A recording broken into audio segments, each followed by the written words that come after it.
Phil Ivey is considered by many as one of the greatest poker players of all time who has mastered all three formats of the game, namely live, online, and tournaments. What is up guys, Max here from Poker Bounty bringing you today 12 things you probably did not know about Phil Ivey.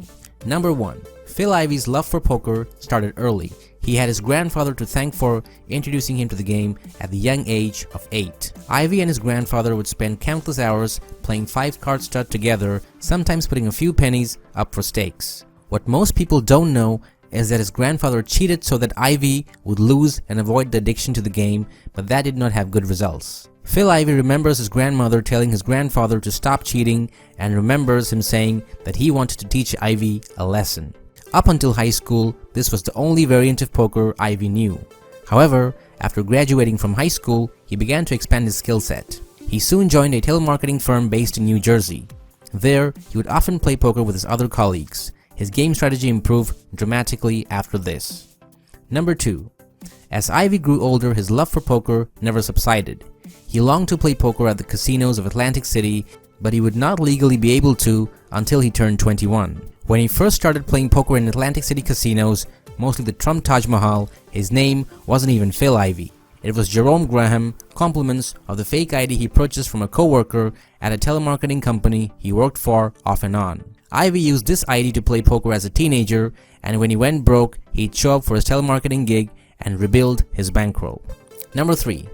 Phil Ivey put in 15+ hours a day fine-tuning his skills and trying out various strategies. He quickly earned the nickname No Home Jerome.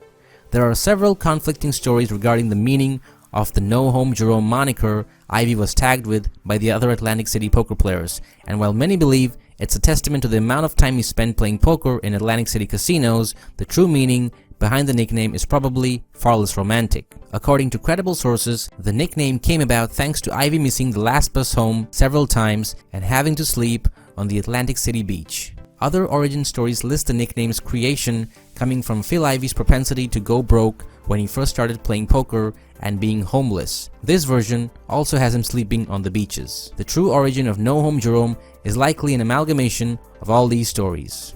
Number 4. Believe it or not, Phil Ivey used to be a very bad poker player before he became a successful professional. Other renowned poker players such as Daniel Negreanu and Barry Greenstein were amazed at how bad Ivey played poker back then, so much so that Ivey used to be considered as a sucker around the table. He lost his cash time and time again to his opponents. Greenstein said that Ivey played too loose and got his money in bad situations and spots during the game. Negreanu also mentioned that Ivey used to play almost every hand, which is not the way to win money around the poker table. Once Phil Ivey was of legal playing age, Barry Greenstein and Daniel Negreanu, amazing professional poker players in their own right, took Ivey under their wings. They gave him tips on how to improve his gaming style. Number 5. Phil Ivey is first on the list of the biggest online poker winners tracked by High Stakes DB. This data is based on 319,000 hands played, and his total cash game profits amounts to almost $19.3 million.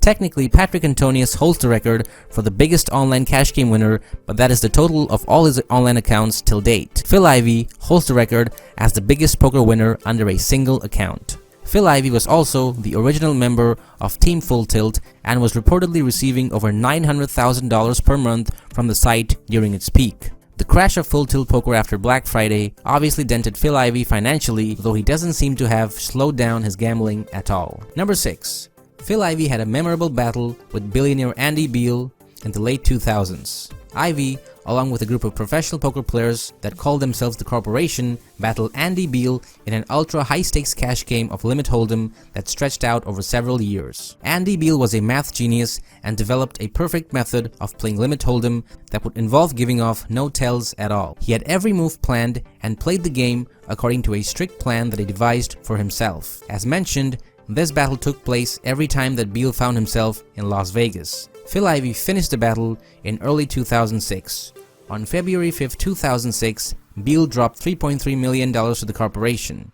He returned about a week later and went on a massive heater, beating the group of professional poker players out of $13.6 million over 4 days. The Corporation decided to put their best player into action, hoping to recoup at least some of their losses. Phil Ivey stepped into the game with blinds at $30,000 and $60,000. Eventually, the blinds were increased to $50,000 and $100,000.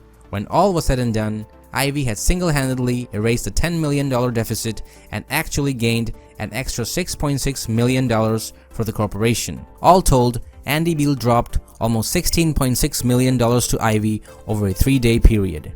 This setback resulted in Beal leaving Las Vegas, claiming that he would never play poker again. Number 7. In 2015, Chrysler created a 60-second commercial that featured a myriad of hardworking Americans who were responsible for their own success. This was to promote their latest Chrysler 300. Phil Ivey was privileged to be among the selected few who were chosen to make an appearance on the ad. Later that same year, Chrysler made another commercial to promote the same vehicle, this time featuring Phil Ivey exclusively. It features Ivey walking through a casino and then driving away in a gray Chrysler 300. This marks one of the first times a professional poker player received mainstream recognition. Number 8. According to those who know him, Phil Ivey is an old-school gambler who follows a certain code that some of the new-school gamblers might not follow. Doyle Brunson illustrated an example. After Chip Reese died, Phil Ivey called Doyle up and said that he had owed Chip Reese a substantial amount of money and was wondering who he should send it to. Doyle Brunson said that most people would have kept quiet about the debt and let Chip Reese take knowledge of the debt to his grave, but Phil Ivey wanted to make good on the debt. It is this type of code of ethics that has always endeared Ivey to some of the old school players such as Doyle Brunson. Number 9. Exactly how much money does Phil Ivey has or had? No one knows for sure except Phil Ivey and his accountant, but there are a couple of pieces of info that you might find interesting. There was a proposal floated many years ago to have a $10 million sit-and-go that would be televised on Fox Sports. This sit-and-go would be six-handed and require each player to put up $10 million. Phil Ivey indicated at that time that he would put up the money and play, but the show never happened. Another story is that Ivey was once playing at the Commerce Casino in LA and forgot that he had $750,000 in chips in his safe at the casino. Number 10.